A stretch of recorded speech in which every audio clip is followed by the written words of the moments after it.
director of Palm Springs delivers his second feature film, now out on Amazon Prime, Brothers, but should you stream it or skip it?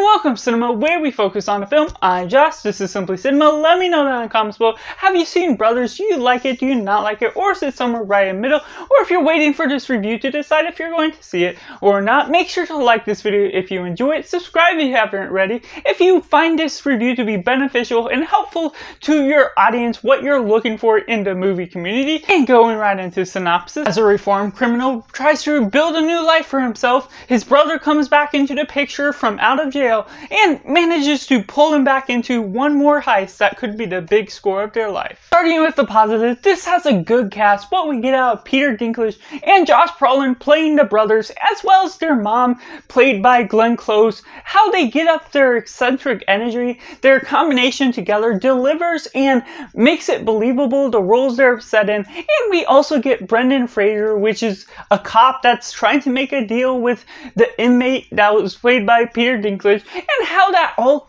plays on throughout with a couple other side characters that add in a bit of flavor that really excites the film as a whole. It builds upon its comedy with something that, while I'm not a comedy fan of watching those type of films all the time, this one does get you to laugh a bit, quite a bit throughout, and delivers on something that isn't too rambunctious, but it does have the sense of style that is wild enough to get me to laugh. There's crazy, out of this world, unpredictable things, and it's not too over the top, but it delivers on just the right note where it has a little bit of drama here and there, but it's a flat-out comedy that delivers on the action as well. The filmmaking is quite good, and of course what we get out of the performances, I just like Josh Brolin, his performances, and how we get him throughout the characters.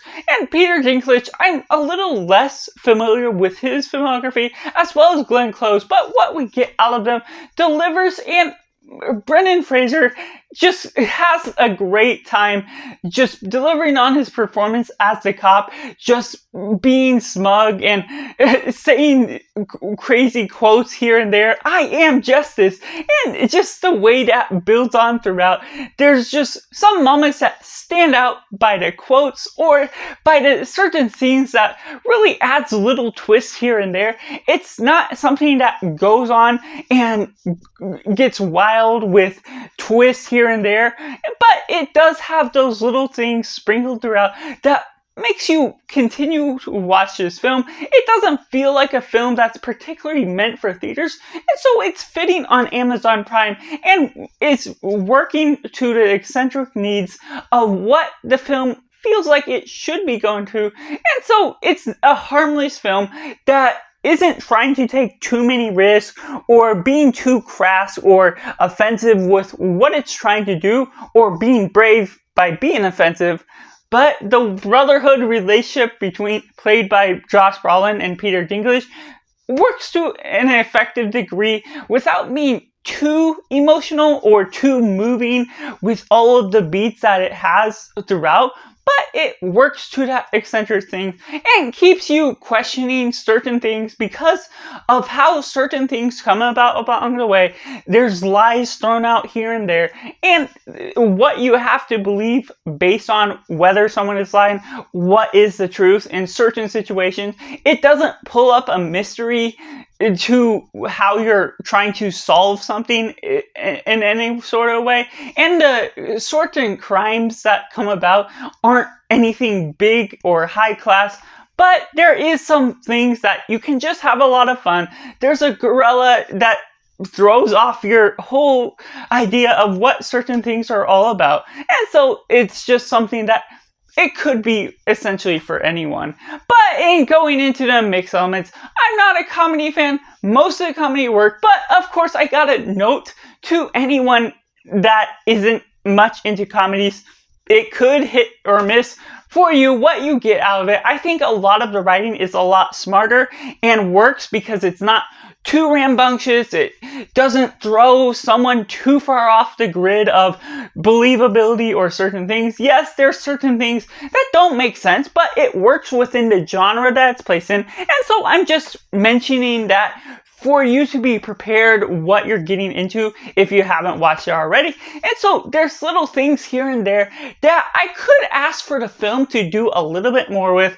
Certain character relationships, the brotherhood, certain things where, yes, we're getting certain motivations where I see where they're coming from, but I'm wanting to see more from the mother, how her motivations all work out, because she sort of has a little bit of a baseline character. You're sort of seeing some hope for her humanity and herself as a human by the end, and certain parts throughout. She definitely has a particular character that works within the story and doesn't completely throw you off guard, but it does throw in little twists with the idea of who she is, certain things, especially near the end.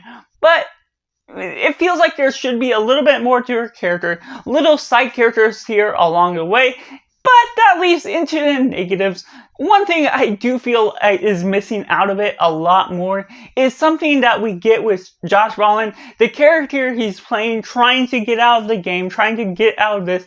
We've seen this type of film before, this criminal that's trying to reform his life, and that doesn't make it a bad particular film, but we don't necessarily get as much about Josh Brolin's character and his relationship with who he's trying to be engaged with and his marriage that's going on. There's certain consequences that causes the motivation that works effectively for the story, but we don't get as much between the chemistry of how Josh Brolin works with the girl he's married with. So that all holds some stakes, but doesn't fully deliver because of the different notes here and there that are missing along the way. Couple narrative beats that, yes, it's largely focused on this one sequence of this day that goes on throughout between the brotherhood of Peter Dinklage and Josh Brolin, but it also feels like it's missing a couple narrative beats here and there for what other pieces of the puzzle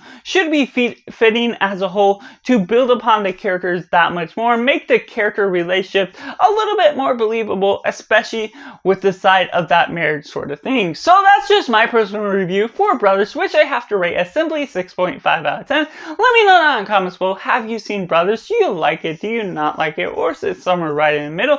Make sure to like this video if you enjoy it. Subscribe if you haven't already to join in film culture community where we talk about a lot of cinema as a whole. So that's just all, and make sure to do yourself a favor and go watch a movie.